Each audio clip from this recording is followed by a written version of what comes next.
You ever notice how some people actually enjoy being alone? They go for walks by themselves, spend weekends in silence, and somehow seem completely at peace. While everyone else fears being alone, they seem to crave it. Most people look at them and assume something's wrong, that maybe they're lonely, antisocial, or tired of people. But here's what we often miss. Solitude doesn't always mean sadness. Sometimes it means strength. And that's because people who love being alone aren't running from the world. They're simply choosing not to lose themselves in it. They've found peace where most people only find discomfort in their own company. And that says a lot about how deeply they understand themselves. But not everyone who enjoys solitude does it for the same reason. Some people love it because they're self-aware. They've learned to sit with their emotions instead of escaping them. They know what drains them, what heals them, and who deserves their energy. They don't see alone time as a gap to fill.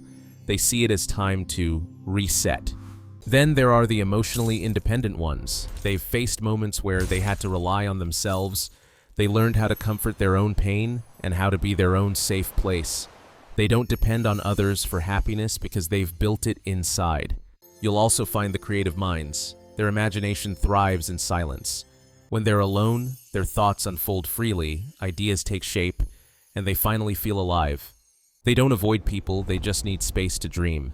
And then there are the energy protectors. They feel everything, the moods, the tension, the emotions in every room.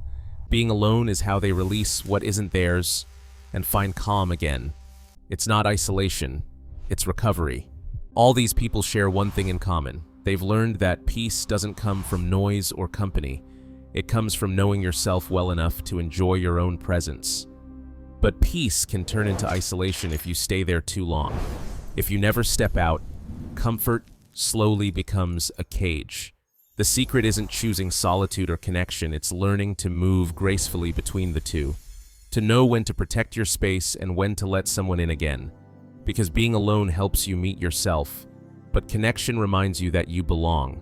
So tell me, which one sounds like you? The self-aware one, the emotionally independent, the creative, the energy protector, or maybe all at once? This is Introverts, where your mind learns to grow stronger. Like, share, and subscribe for more.